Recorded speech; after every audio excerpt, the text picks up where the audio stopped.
चुड़ैल रहती थी, जिसकी वजह से आसपास के गांव वाले बहुत परेशान थे, क्योंकि वो रोज किसी न किसी गांव से एक इंसान को सबके सामने लेकर जाती और खा जाया करती थी।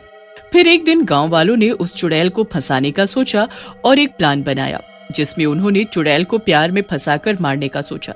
इस बात के लिए एक लड़का जिसका नाम रिशु था वो तैयार भी हो गया, लेकिन बाद में उसने चुड़ैल को मारने से मना कर दिया, जिसके कारण गांव वालों को गुस्सा आया और उन्होंने रिशु को मार डाला।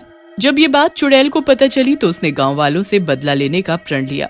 मैं किसी को नहीं छोड़ूंगी, रिशु तुम्हारी मौत का बदला मैं जरूर लूंगी। अगली सुबह चुड़ैल गांव में जाती है और सबको एक जगह इकट्ठा होने को कहती है। सुनो गांव वालों, जैसा कि आप लोग जानते हैं, मेरे रिशु को किसी ने मेरे ही घर में घुसकर मार डाला, तो मैं आप लोगों से माफी मांगने आई हूँ, क्योंकि जितना बुरा मुझे कल लगा, मैं उससे आप लोगों के दुख को समझ सकती हूँ। मुझे माफ कर दीजिएगा। मैं जानती हूँ मेरी गलती माफी के काबिल नहीं, इसलिए मैं ही जंगल छोड़कर हमेशा के लिए आप लोगों की दुनिया से दूर जा रही हूँ।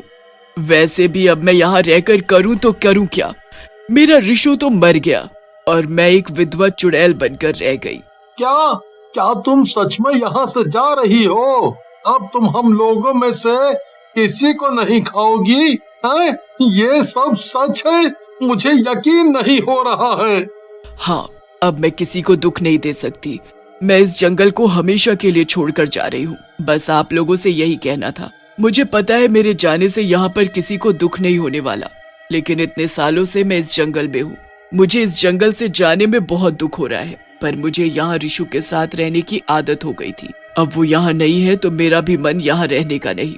इतना कहकर चुड़ैल वहाँ से चली जाती है और सभी गांव वाले जंगल में बने चुड़ैल के घर पर चले जाते हैं।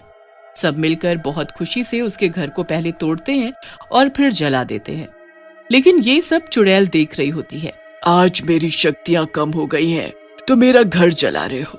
मैं तुम्हें बताऊंगी कि मैं क्या कर सकती हूँ। तुम्हें क्या लगा मैं इतनी आसानी से तुम्हें छोड़कर चली जाऊंगी, वो भी मेरे रिशु को मारने वालों को? गलतफहमी है तुम्हारी। आज जितनी खुशियां मनानी है मना लो तुम लोग। कुछ दिनों की बात है, तुम सबसे एक एक करके मैं अपने विधवा होने का बदला लूंगी।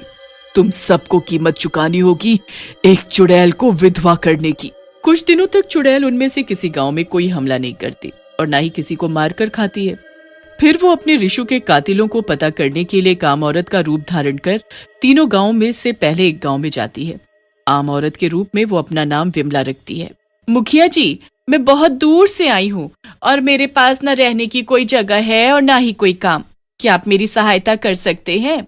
तुम्हारा नाम क्या है बेटी? जी, मेरा नाम विमला है।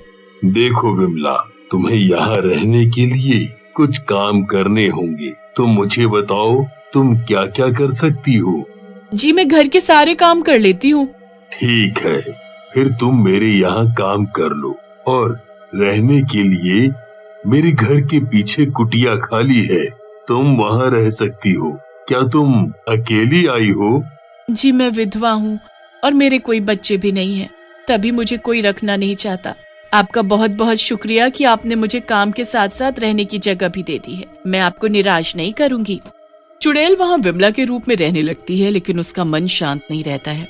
उसको पता करना होता है कि कौन से गांव वालों ने उसके रिशु को मार डाला। वो अपनी कुटिया में जाती है और अपने असली रूप में आ जाती है। जिस तरह तुम लोगों ने मुझे विधवा किया, जैसे ही मेरे रिशु के कातिलों वाला गांव मिल जाएगा, वहां भी कोई सुहागन नहीं बचेगी। एक एक को खत्म कर दूंगी। लेकिन आज के खाने का क्या करूं समझ नहीं आता। जाकर देखती हूँ, क्या पता कोई इंसान अकेले रहता हो, उसको अब खाना आसान होगा। मेरी भूख शांत हो जाएगी और किसी को पता भी नहीं चलेगा। इतना बोलकर चुड़ैल अपने खाने की खोज में निकल जाती है और उसको एक ऐसा व्यक्ति मिल भी जाता है जो जंगल की तरफ से अकेला आ रहा होता है। चुड़ैल अपना साधारण रूप लेती है और उसके सामने चली जाती है। भाई साहब, आप इतनी रात को जंगल की तरफ से क्या करके आ रहे हैं? आप यहाँ पर नहीं मालूम पड़ती हैं जी।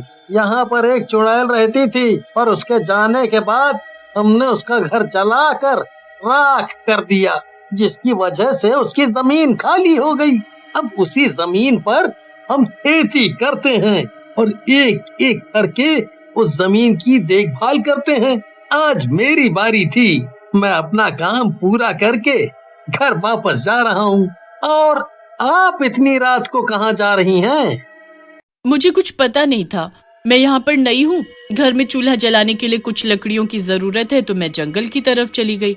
सोचा यहाँ कुछ लकड़ियाँ मिल जाएंगी तो आज खाना बना पाऊंगी। पता होता कि यहाँ चुड़ैल है तो मैं दिन में ही लकड़ियाँ ले जाती।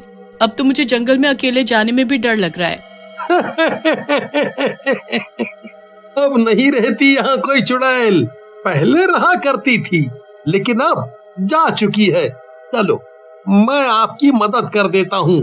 जितनी लकड़ी लेना हो आप ले लेना और चूल्हा जला लेना, वरना बिना खाए सोना पड़ेगा।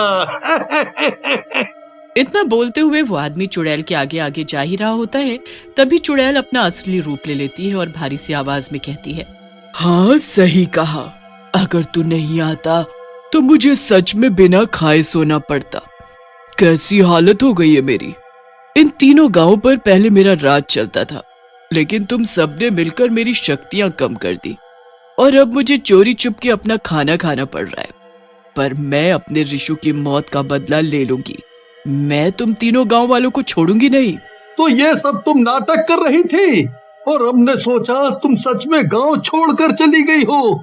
इतने पागल थे हम लोग। मैं पूरे गांव वालों को बता दूंगा कि तुम वापस आ चुकी हो, और जिस तरह हमारे गांव वालों ने तुम्हारे ऋषु को मार डाला था उसकी धोखेबाजी पर, ऐसे ही हम सब मिलकर तुम्हें भी मार डालेंगे। अब तुम हमारा कुछ नहीं बिगाड़ सकती, क्योंकि जिस पति के बदले तुम्हें ताकत मिलती थी उसको खो देने से तुम्हारी ताकत कम भी हो गई है। मतलब मैं सही जगह आई हूँ। तुम ही लोग हो जिन्होंने मेरे ऋषु को मार डाला और इतनी हिम्मत से तू मेरे सामने खड़ा है। चाहे जो कर लो तुम लोग, मैं एक चुड़ैल हूँ और एक इंसान एक चुड़ैल से ज्यादा ताकतवर कभी नहीं हो सकता। अब देख मैं तेरे गांव की सारी औरतों को कैसे विधवा बनाती हूँ, और सबसे पहले विधवा बनेगी तेरी पत्नी। तेरी लाश उसके घर के बाहर मिलेगी। चुड़ैल उसको नाखूनों से मार देती है और खा जाती है। फिर उसकी लाश को उसके घर के बाहर छोड़कर आ जाती है और फिर साधारण रूप धारण कर मुखिया की कुटिया में जाकर सो जाती है। अगली सुबह जब गांव वाले उस आदमी की लाश देखते हैं तो डर जाते हैं और सब एक जगह इकट्ठा हो जाते हैं।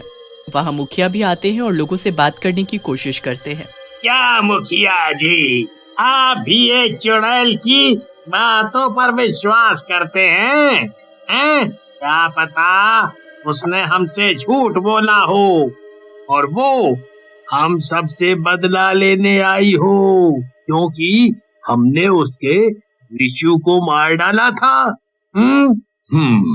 जब तक ठीक से पता न चले हम कुछ नहीं कह सकते। तो अभी आप लोग शांति बनाए रखें और अपने अपने घर जाकर अपना अपना काम करें।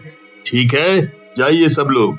सब मुखिया की बात मानकर अपने अपने घर जाकर अपने अपने कामों पर लग जाते हैं। लेकिन मुखिया के दिमाग में एक बात घूम जाती है कि ये जो विमला आई है ये भी विधवा है और अचानक इसी गांव में क्यों आई है।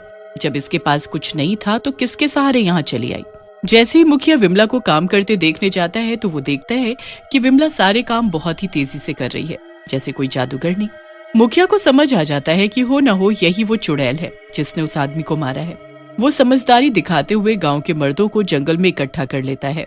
मुझे माफ कीजिएगा भाइयों बहनों, आप लोग सही थे। वो चुड़ैल और कोई नहीं, हमारे गांव में आई नई औरत विमला है। मैंने उसको आज काम करते देखा। वो काम ऐसे कर रही थी जैसे कोई जादूगर हो।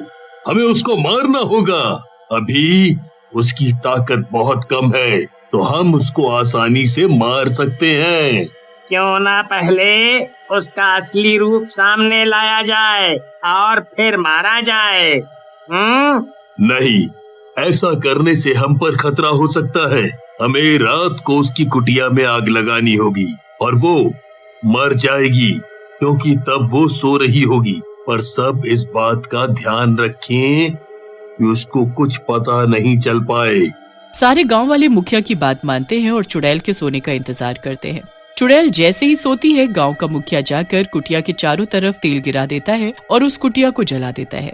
कुटिया जलते जलते उसमें से चुड़ैल अपने असली रूप में जलती हुई बाहर आती है और सबके सामने दम तोड़ देती है।